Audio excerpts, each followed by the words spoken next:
अमित गुल साहब, ये इंतखाबी इत्तेहाद जो बनते हैं ये आपस में सियासी जमातों के फायदे के लिए होते हैं। जैसे ये इत्तेहाद बना, इसमें सिर्फ जमातों को ही फायदा होगा या इसमें आवाम का भी कोई फायदा होगा? और इन इत्तेहादों के नतीजे में अगर कोई कैंडिडेट जीतता है तो वो क्या आवाम का फिर हकीकी नुमाइंदा होता है कि अगर वहाँ लेट सपोज किसी एक हल्के में पाकिस्तान पीपल्स पार्टी या पीटीआई माइनर से मार्जिन के साथ जीत रही है और वहां पर इन दोनों के वोट्स कंबाइन होते हैं और ये उसको हरा देते हैं, तो फिर वो नतीजा, उसके नतीजे में जो भी शख्स आएगा वो आवाम का हकीकी नुमाइंदा कहलाएगा? अब्दुल्ला साहब।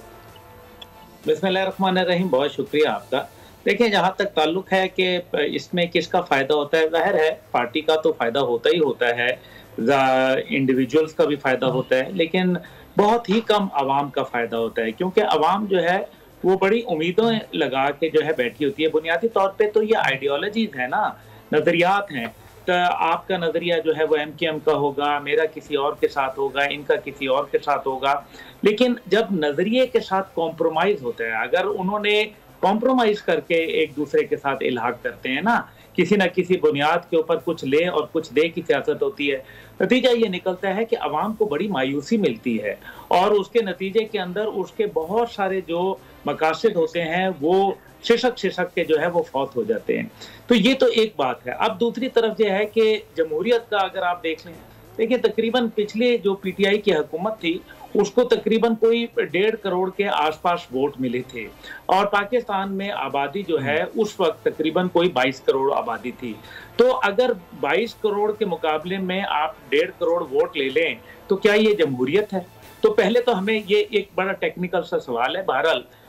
आप जरूर करें, लेकिन मसला ये है कि यहाँ सारी पार्टियां जो हैं वो अपने अपने मफाद के लिए लगी हैं और उनको जो है मुल्क के मफादात जो हैं वो इस टाइम पे उस तरह से वो उसके ऊपर काम नहीं कर रहे। MKM का एक माजी रहा है कि वो जब भी जो मुस्तकबिल की हुकूमत होती है वो उसके साथ जाते हैं, उनकी मजबूरियां होती हैं। दूसरी बात यह है कि बहुत सारी पार्टियां जो हैं वो जाहिर है ये तो अब उनका एक सियासी दंगल है, इस दंगल में तो हर कोई उतरेगा, अपना अपना पहलवान भी लेके उतरेगा, अपनी स्ट्रेटेजी के साथ भी उतरेगा। कोई जो है पंजाब आएगा, लेकिन मैं ये देख रहा हूँ कि पीपल्स पार्टी जो है वो स्ट्रगल कर रही है अपने सिंध को जो है वो बचाने के लिए, क्योंकि कराची के अंदर जाहिर है अभी जमाते इस्लामी जो है उसको भी आप नज़रअंदाज नहीं कर सकते, TLP को भी नज़रअंदाज नहीं किया जा सकता और MQM जो भी है उसका एक अपना इमेज है और वो आज भी मौजूद है। क्योंकि जो लोग अपने आप को मुहाजिर कहते हैं, मैं तो उनको मुहाजिर नहीं कहता,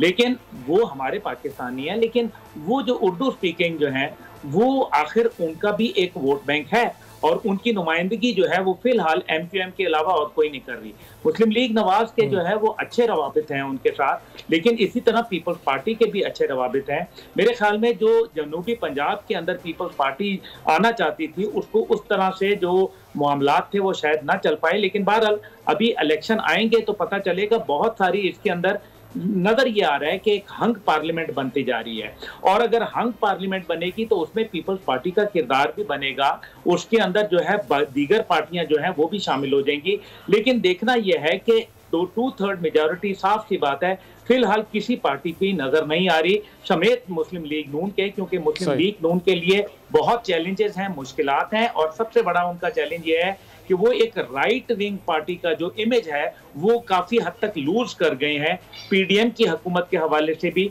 और फिर जो PTI ने उनको डेंट लगाया वो बहुत बड़ा डेंट है। वो उस तरह का डेंट जो है पीपल्स पार्टी को नहीं पड़ा या दीगर जमातों को नहीं पड़ा और फिर जाहिर है उनकी लीडरशिप जो है वो तकरीबन 4 साल मुल्क से बाहर रही है, जिसकी वजह से रवाबित के अंदर जो है वो तसलसल कायम नहीं रहा। तो ये चैलेंजेस हैं, आने वाले वक्तों में देखेंगे, लेकिन हालात जो हैं वो कोई अच्छे नहीं जा रहे। दूसरी तरफ सिक्योरिटी सूरत हाल है वो आपके सामने है, अल्लाह ताला खैर और बरकत करे। लेकिन जो आवाम को सोचना चाहिए, और मेरा ख्याल है मैं इलेक्शन कमीशन से भी मुतालबा करूंगा और अपने टेलीविजन चैनल से भी कि वो जितने भी सियासतदान हैं जो वो मंशूर अपना पेश करें सियासी जलसा गाहों में, वहां वो फिर अगर मंशूर से डिविएट करें तो फिर उनको इलेक्शन कमीशन जो है ना वो ना अहल कर सके। ये मेरी उनसे दरखास्त होगी ताकि लोगों से किए हुए वादे आपकी सब्सक्राइब करें और बेल दबाएं ताकि कोई खबर रह न जाए।